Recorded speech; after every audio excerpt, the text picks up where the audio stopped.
this one question, what makes you optimistic, is a key habit at Project Optimism and the Centre for Optimism of an optimist. The question is magic.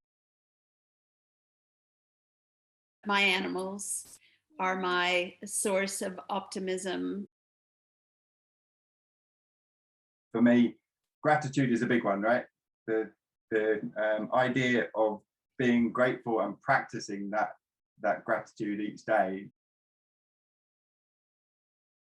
Young people, actually, teenagers and people in their sort of early 20s who, you know, when people say, listen, the climate can't come ahead of the economy, they're saying, shut up.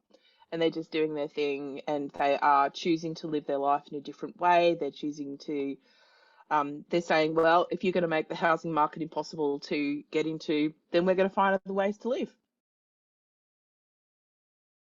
So I just wanted to say welcome to everyone, and thanks for joining us. I hope this is a really fun and helpful session for people.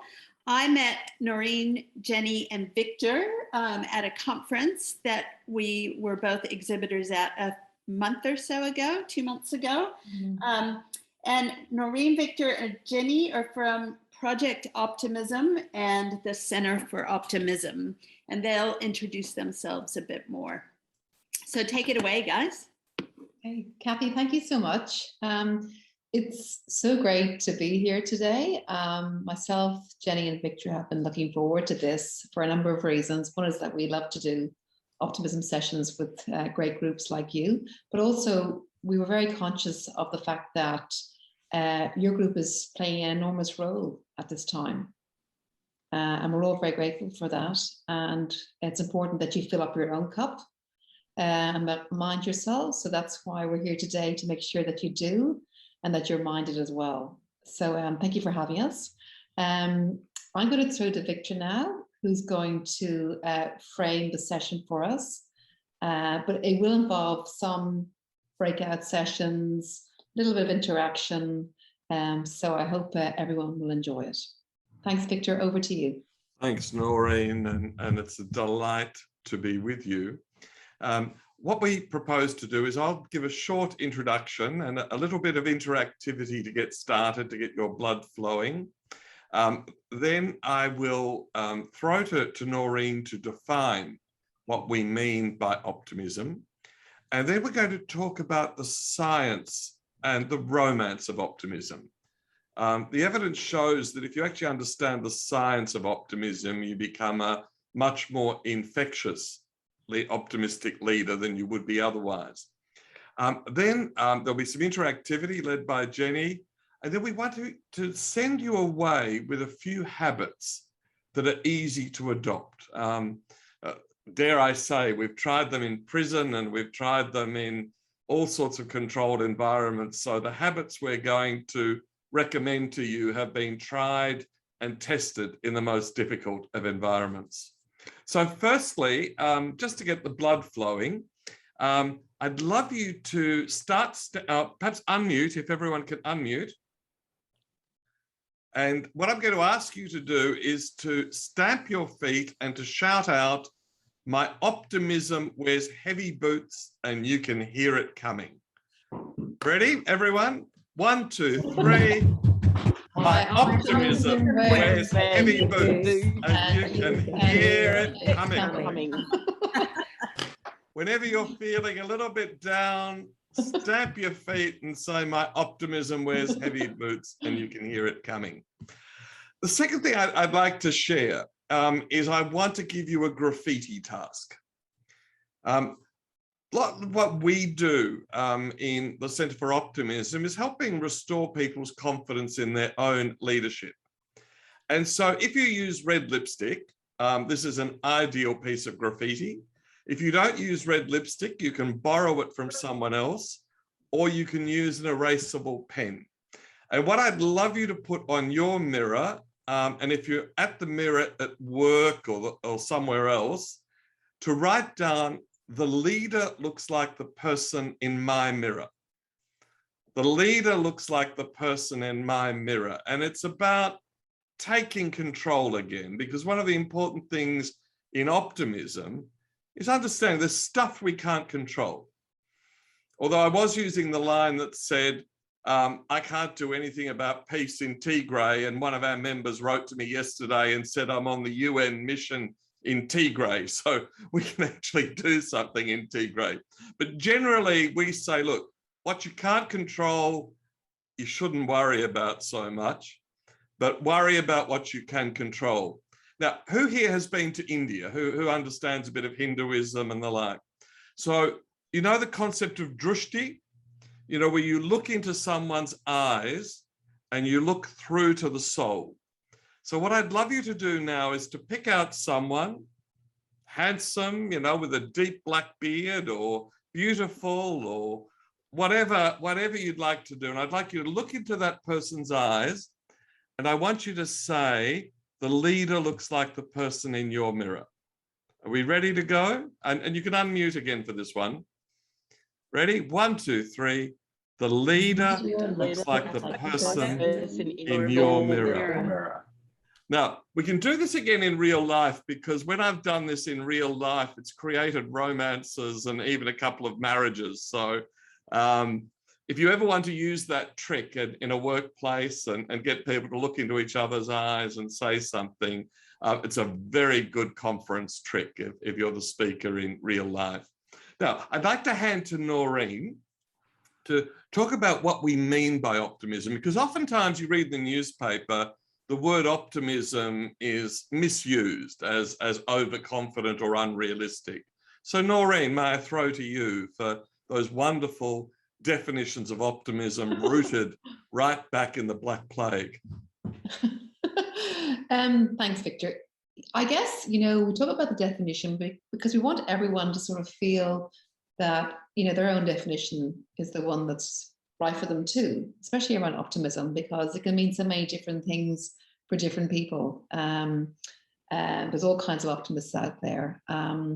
So no matter whether it's positive mindset thinking, positive thinking, it's more realistic, it's more cautious, doesn't matter, it's your optimism. The definition that we tend to use more of at the Centre for Optimism and at Project Optimism is one that actually is probably rooted a bit more in realistic optimism. It comes from the 14th century, from an English mystic called Mother Julian of Norwich. Now, she was a very, very famous person of the time. And she lived through the Black Death and all kinds of awful, awful, difficult times. But she was an eternal optimist. And her phrase was, all shall be well, all shall be well, all manner of thing shall be well. So she believed everything would somehow work out in the end. Our modern day definition of that is, at its core, optimism is a belief that good things will happen and that things will work out in the end. And if they haven't, it's not the end. So, yeah, as I said, take your own meaning from that. I would say, from my own point of view, that optimism can be learned. I'm not a natural optimist. I've had to work very hard on my optimism, and it's been fun. And doing sessions like this has really enthused me, because I really do think that when we think about things a little bit more lightly and brightly, our lives become much easier. You know, they really do. The Dalai Lama says, choose optimism, just feels better. And I love that. So you can choose it and you can learn it. Victor and Jenny, my colleagues here, they're more natural optimists, but they do practice their optimism in sessions like this anyway, because it's always good to keep up to date on your optimism. So that's really the broad definition. And maybe we'll talk a bit about the science, Victor, and why we should be optimistic, or why should we bother to be optimistic, and what are the benefits? We had a lovely call last week from the Epworth Hospital, and one of the surgeons had asked for a second dose. And we're thinking, why is he ringing us? Well, he'd asked for a second dose of the Optimism workshop. And so we actually, the first time round, we did it with the entire cardiology division. And this time round, we did it with the emergency and the cardiology division. So it's a very interesting science of optimism, because most of it's extremely modern. and relies on brain scanning and the like that wasn't available when most of us were doing our university degrees. So firstly, the area of health is crucially important. So 2 years ago, or almost 3 years ago now, Harvard University, the American military, and Boston University published a study on healthy longevity, living to 85 in good physical and mental health. And as you can imagine, they suspected that it was going to be genetics or geography, wealth or income. But you won't be surprised because I'm quoting the study. Profoundly, they found that the trait most associated with healthy longevity was the trait of optimism. Now, it was so unexpected, they were confounded. And in fact, in their report, did not suggest a mechanism as to why this was so. And at the same time, or a month later, a study was published out of Italy on 100-year-olds who remain active in village or civic life. And again, the same result. It wasn't genetics, it wasn't geography, it was optimism and purpose. Move forward, the American Heart Association, which is a huge organization, and the American College of Cardiology put together a scientific panel to have a look at this study.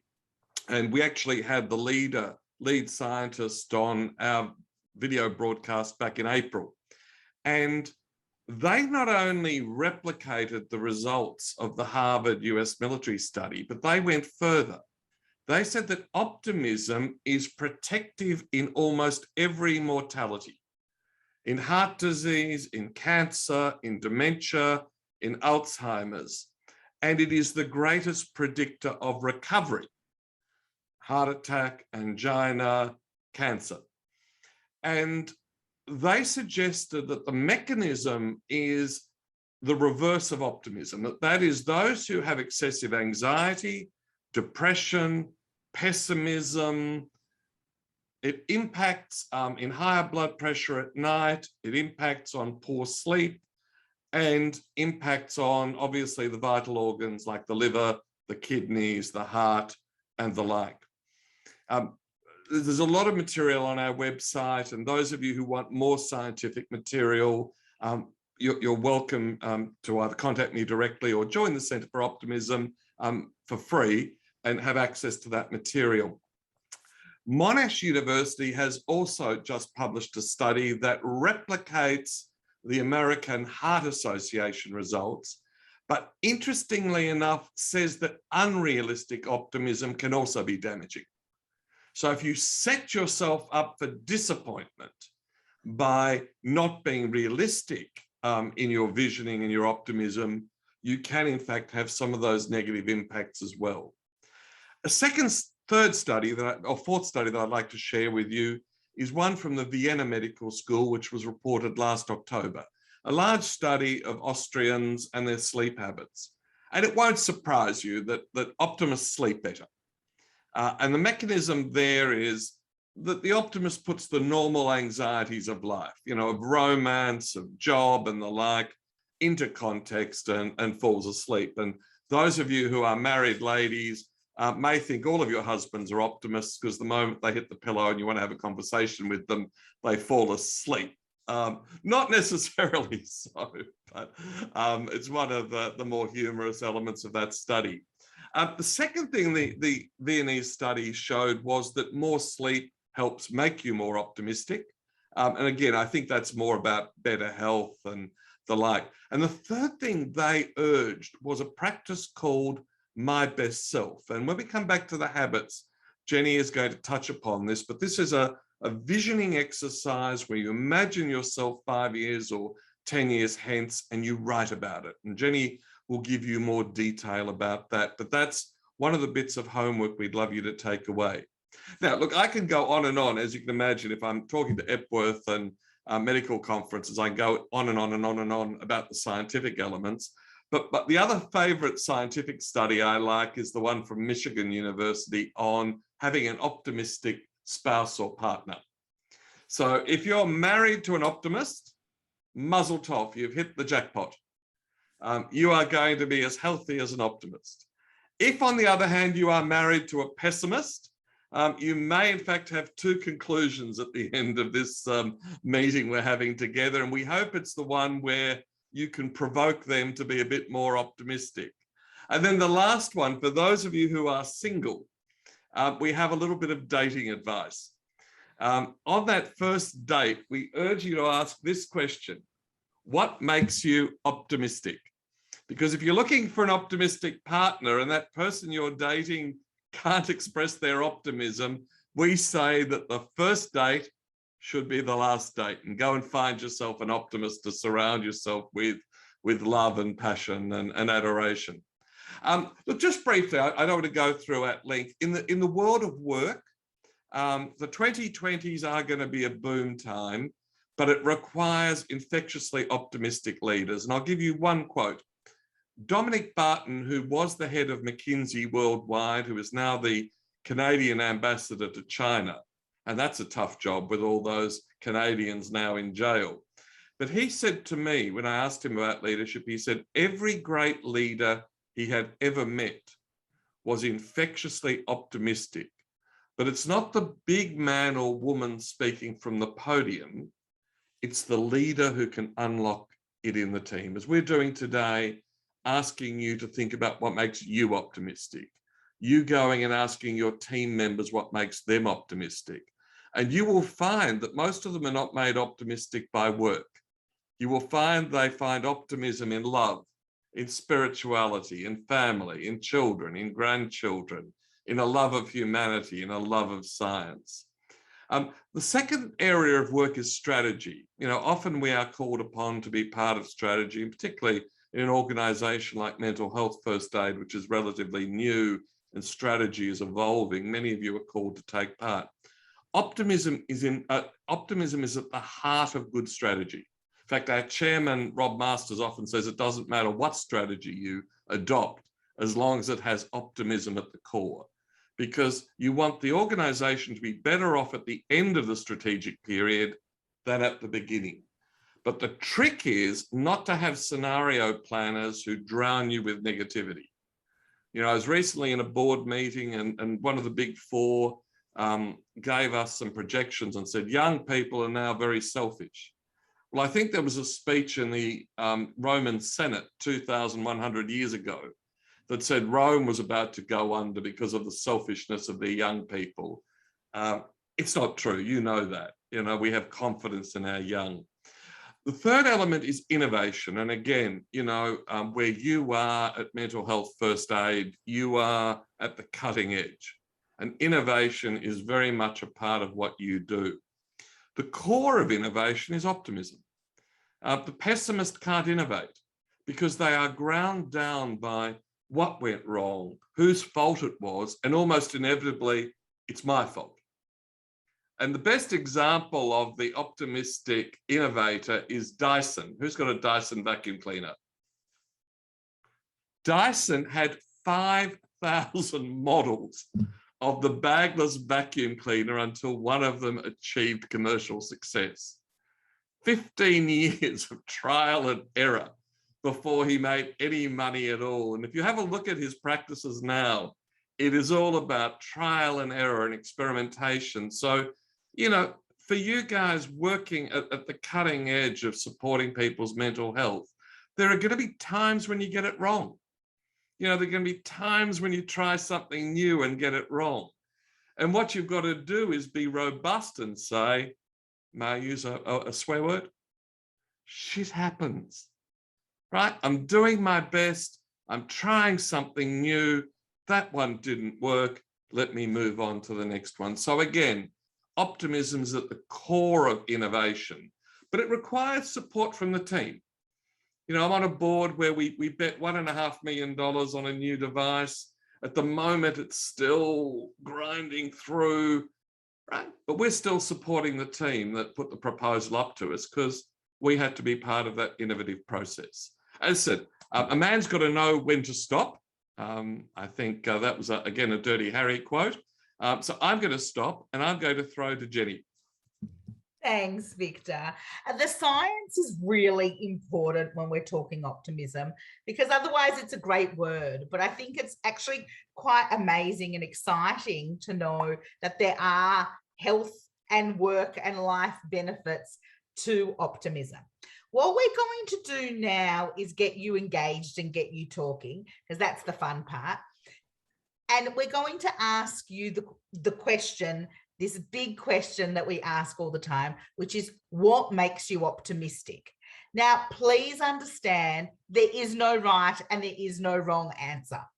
It doesn't matter what you say. It doesn't matter if it's your family or nature or going for a walk on this beautiful Melbourne sunny day. It doesn't matter what it is. It doesn't matter if it's, you know, humanity and belief in people. There are so many different responses for so many different people. So we're going to put you into breakout rooms, and just for a little bit of housekeeping, we have one interpreter in each room. So that's yes. So we've put you into breakout rooms, and please, we're going to give you a close to 8 minutes to talk, and please just give everyone an opportunity to share, and then we'll come back and talk about what makes you optimistic.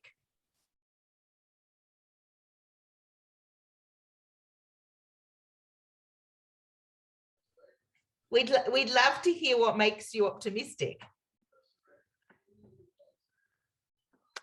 Oh, well, we spoke about, we spoke about, well, for me, it's moments of your children, music as well. What else did you say, Kat? I love like just watching true story, like movies about true stories. Love it. Thank you. Thanks for sharing. Kathy, I might get you to share to start us off.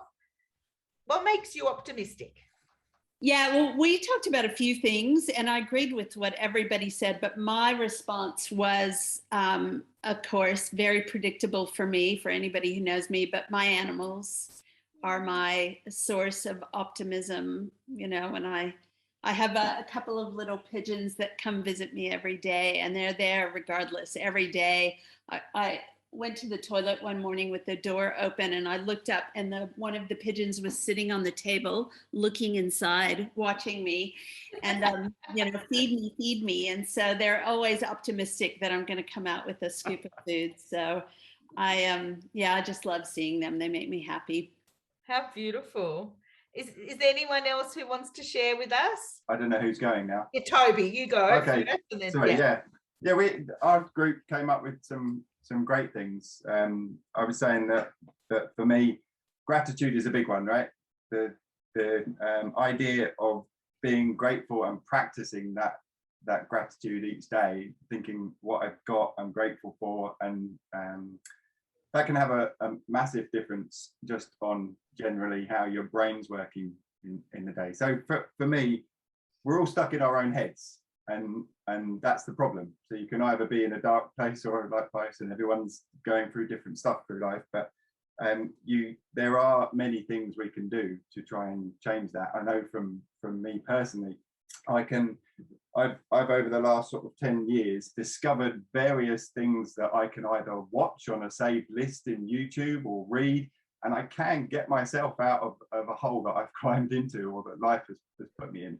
And sometimes you can do that fairly quickly, but for me, doing some exercise in the morning and then either listening to something like that or watching something like that just sets my brain on a different route, can make me feel way more positive. I love it. I really it's how you look at things. I really like the quote that when you change the way you look at things, the things you look at change. Which essentially means that you can really change, because we're in our heads, because we're all experiencing life through the senses that are coming in. We can actually interpret those in a different way and change how you feel, which is, I love that, Toby. Thank you for sharing that. You've actually highlighted quite a few habits in there, which I'm going to come back to in a second. So thank you. That's awesome. No worries. Claire, did you want to share? What makes you optimistic? Yeah, young people actually, teenagers and people in their sort of early 20s who, when people say, listen, the climate can't come ahead of the economy, they're saying, shut up. And they're just doing their thing, and they are choosing to live their life in a different way. They're choosing to, they're saying, well, if you're going to make the housing market impossible to get into, then we're going to find other ways to live. And I think that I think that in every generation, we've got a hell of a lot to learn from younger people who are coming along and going, yeah, you didn't get all of this right. Let's see what we can do. But at the moment, I think, especially with the commitment to climate, I just find it really, whenever I see angry teenagers on TV, I just think, yeah, go for it. Go on. Claire, I love that. I totally agree with you. I think, most of us weren't brought up in a world where we were taught to be passionate and you can change the world. That just kind of wasn't the philosophy of the schooling system. Whereas now, there was far too much calm down, look, you can do your thing, but you've got to understand, it's up to the government to fix things and whatever. Yeah. It's just garbage. It's and I think it's really exciting. I also share your optimism for that. I think it's amazing. It's incredible. All right. The other thing we said was sunlight, if I remember. Definitely. I mean, there's so much evidence of that. There's so much research into that. Thank you. That's so true. I just love it. I sit by a window and I know when I'm looking out today, who is in Melbourne? Most people in Melbourne, yeah. So you're looking at this glorious blue sky today, you can't help but feel a little uplifted just by that. So thank you for sharing, and thank you for sharing with each other. This one question, what makes you optimistic, is a key habit at Project Optimism and the Centre for Optimism of an optimist. The question is magic. And, some of the great thinkers of the time who are specialists in optimists have said to Victor came up with the question, have said to Victor that it actually summarizes so much research in positive psychology in this one question. It's an incredible question, because think about it.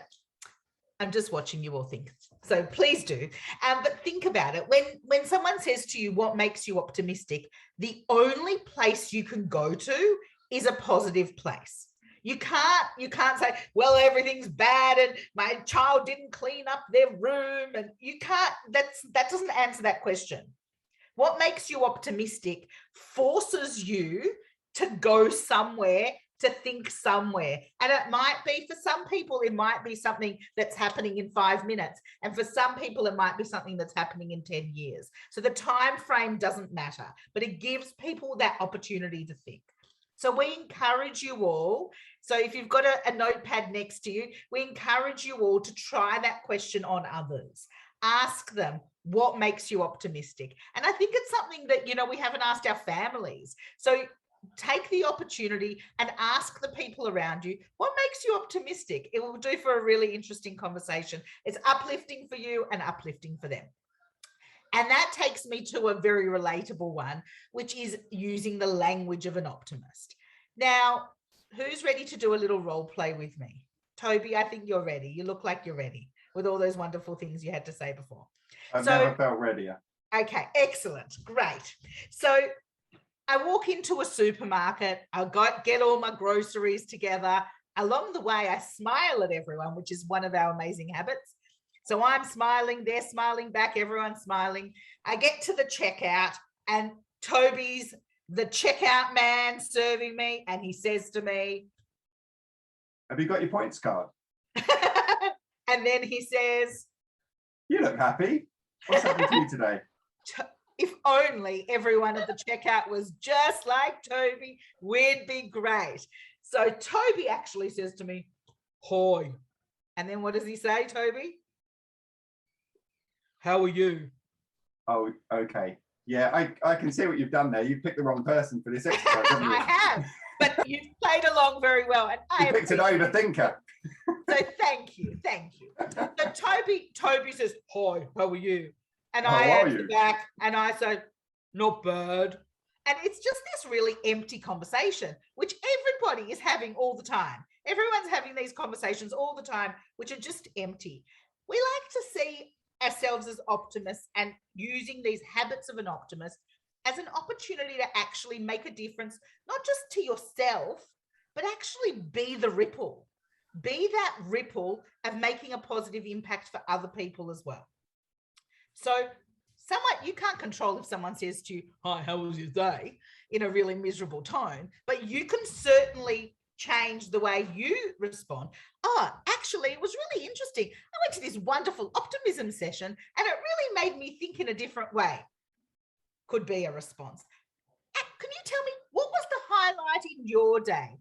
And the key here is that everyone needs to find their own question. So just because I like what was the highlight of your day, it doesn't mean you like that question or would ever use it or it would resonate with you. So the key is finding your question.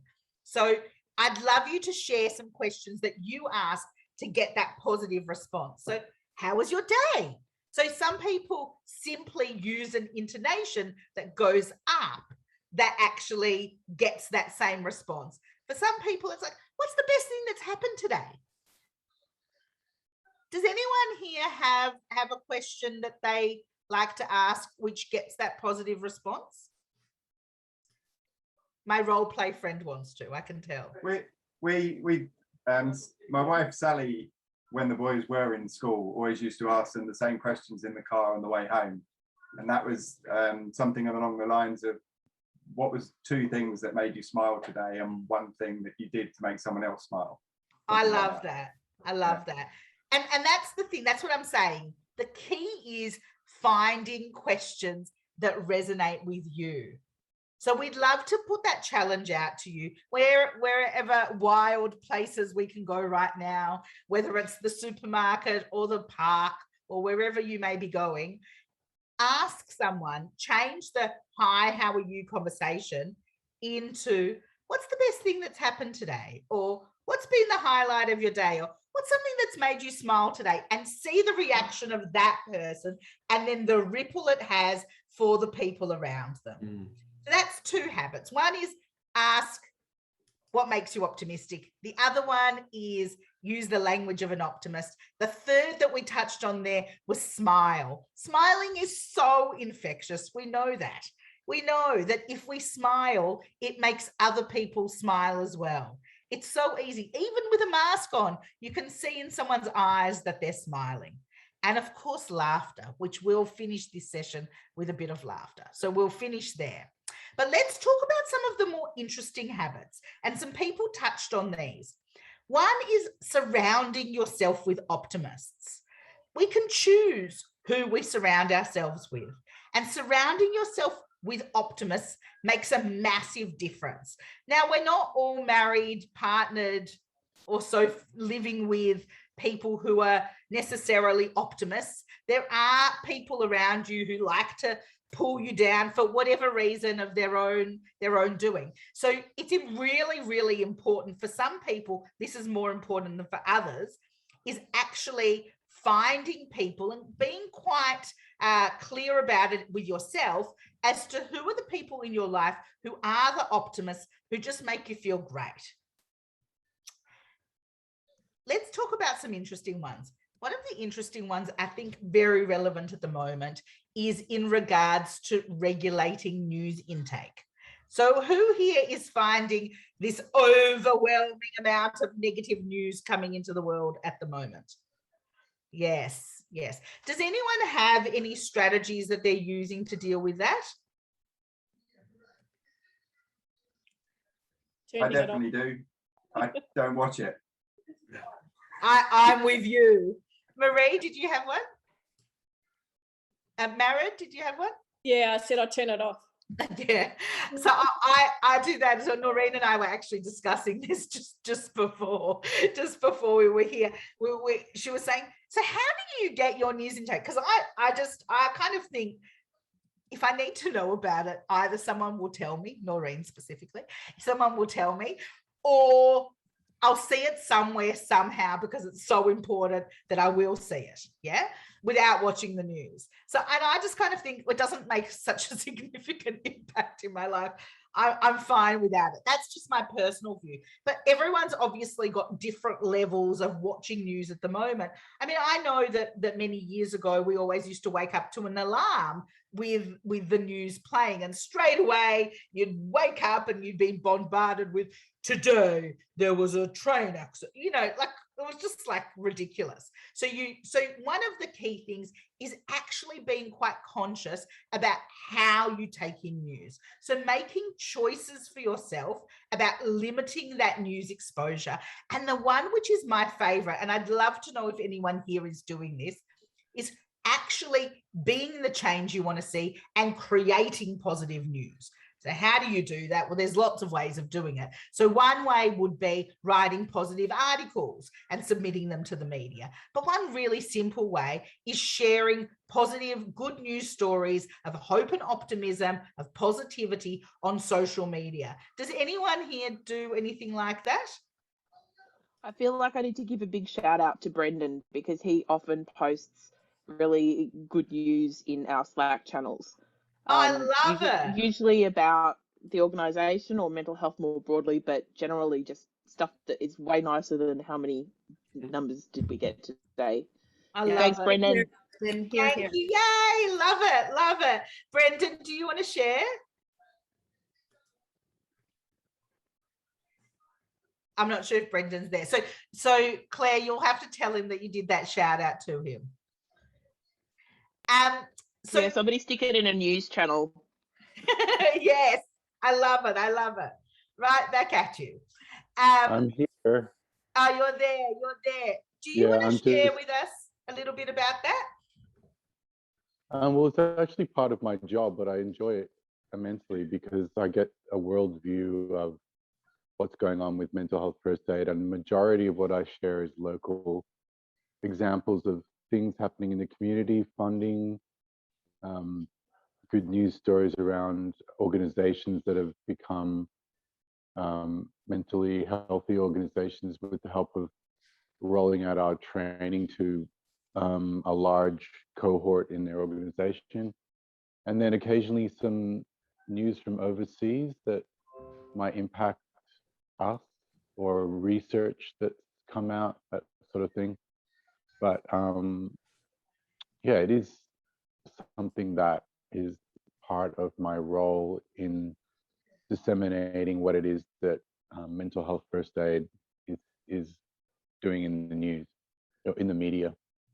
I love it. I love it. I mean, I think it's so amazing as an organization that you have that role to start with, and that obviously it's making a positive impact on the people around you. So thank you. Also, thank you for sharing that. Just before I go, also on another note, another part of my job, which I increasingly like, is commenting on those organizations on social media and first aiders that have just become mental health first aiders, and welcoming them to our community, or finding neat ways to recognize their sharing of their stories, because often a person will share a really inspiring, uplifting story about what led them to do mental health first aid, or how their life has been impacted positively since they've done mental health first aid. And they always get a kick out of the organization actually responding personally to them. So that, I guess, is... I love it. And that's exactly what we're talking about. You often see people very quickly jumping in to share something terrible happened, or, this very large company did something awful.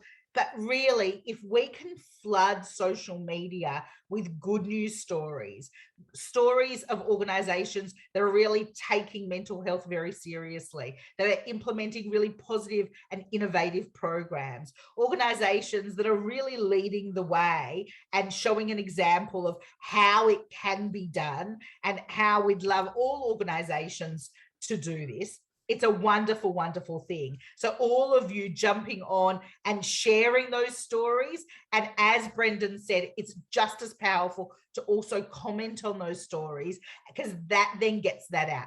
And the more of that you do, the more of that you see, which is really, really exciting. So it gives you the ability to almost curate your news intake from a social media perspective. Because ultimately, whatever you comment on, whatever you engage with is what you see more of, which is really the exciting part. Yes? And of course, gratitude. I'd love to ask, does anyone here have an interesting gratitude practice? I know, Toby, you shared a little bit already. Does anyone here have an interesting gratitude practice that they think would be interesting for the group to hear about?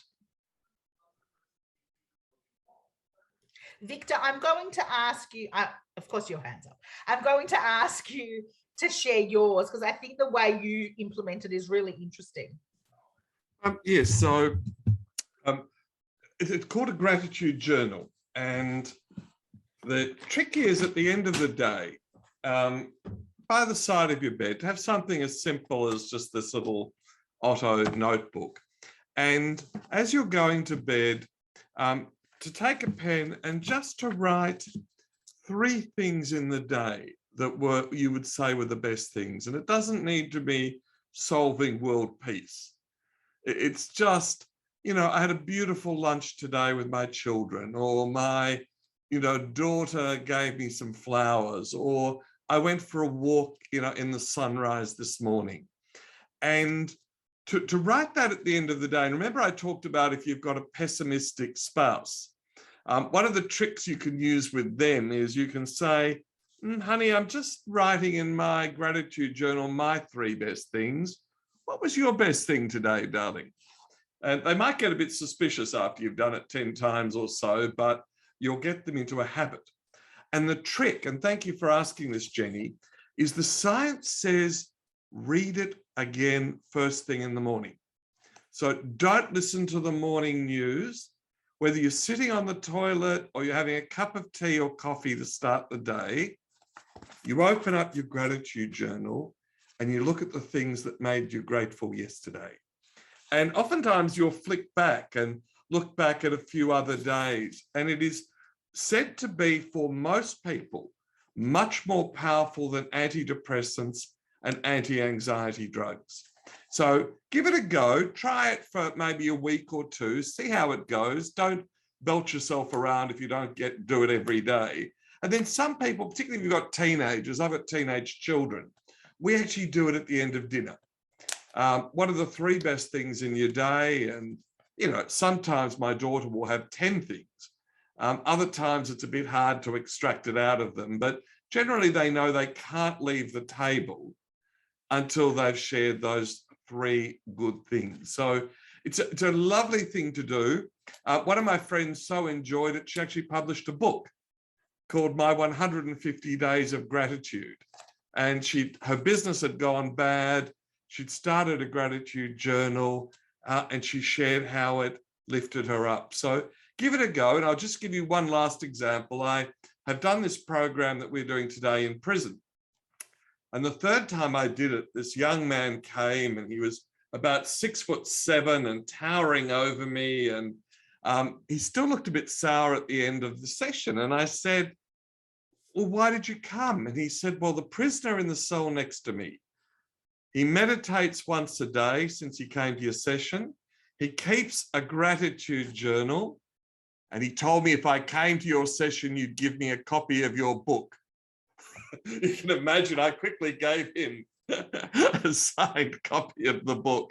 But what I found fascinating was that the guy in the cell next to him had taken up the gratitude journal as a really powerful way of surviving in prison. Back to you, Jenny. Thanks, Victor. Thank you for sharing that. There are so many different habits we've shared, and the key is finding habits that resonate with you. All of the habits are actually found on our Project Optimism website. There's an online program that it's freely available for everyone to go through, which is the 14 Habits of an Optimist. And it's about choosing the habits that resonate with you, the habits that means something to you, and you know at times in your life where you felt really, really great that you've been doing those things, because generally they're simple things. They're not things that we're not doing. They're actually things that a lot of us are doing anyway. And it's about finding those things. For a lot of people, it's music and singing. For a lot of people, it's in reading or watching movies or little YouTube clips. So it's about finding those things that resonate with you and help you stay optimistic. So Noirin, I'm going to hand back to you. Thank you. Well, I just think there's only one more habit to talk about then, isn't there? There is one special one. So if we're all feeling a little bit more relaxed now, I'm going to ask Victor to lead us in the habit of laugh like an optimist. Fun fact, laughing, whether it's yoga laughing, which is like sort of, you know, I suppose, not fake laughter, but it's kind of like it's conscious laughter. So conscious laughter or real laughter, your body doesn't know the difference. All it knows is that it's good for it. So know that. And with that, Victor, will you just lead us in some laughter? All right. So everyone on gallery view, Ida, Della, Ayesha, Brendan, and Julia, as long as you're wearing clothes, come onto video, please. And everyone unmute. And you have to let your inhibitions down, because we are going to laugh hysterically together for 1 minute. So look at the screen, look at your friends. I can already see Rob's already, you know, bursting into a grin. So on the count of 3, I want you to start. Nat, unmute. Damn it. Good. Julia, Brendan, Ayesha. Ready? 1, 2.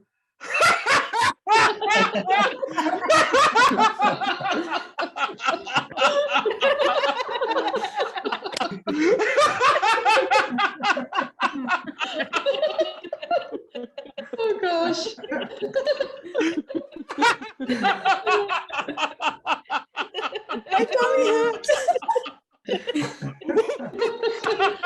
Oh boy.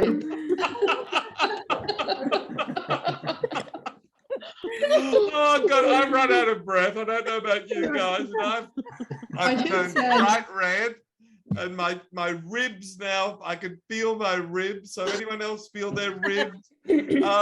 It's just a lovely thing. We actually have a friend called Ros Ben Moshe, and she actually teaches a course at La Trobe called Laughter and Wellbeing. So with her, we actually do half an hour of laughter. So you can imagine how fit we are after half an hour of laughter. And just one little anecdote, I recently did a Probus group. It's an old people's conversational group, and there were 100 people in the room. And the oldest one was 100 on a walking frame. And we did 30 seconds of laughter. And thankfully, nobody died or had a heart attack. And then their photographer said, "But I didn't get a photo. Can we do it again?" So we did it again. So it's something, can I commend this to whoever's running a committee meeting or a team meeting?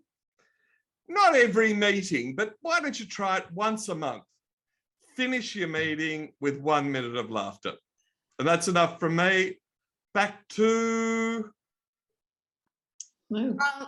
Are you guys finished? That's Kathy. Great. We're finished. I just would like to thank you all. And I've realized that I did not acknowledge the traditional custodians of the land we're on. And I try to do that every meeting. So I'll do that now. Better late than never.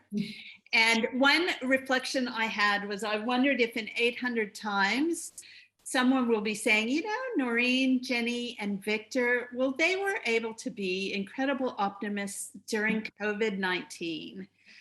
So maybe someone will be saying that about you three.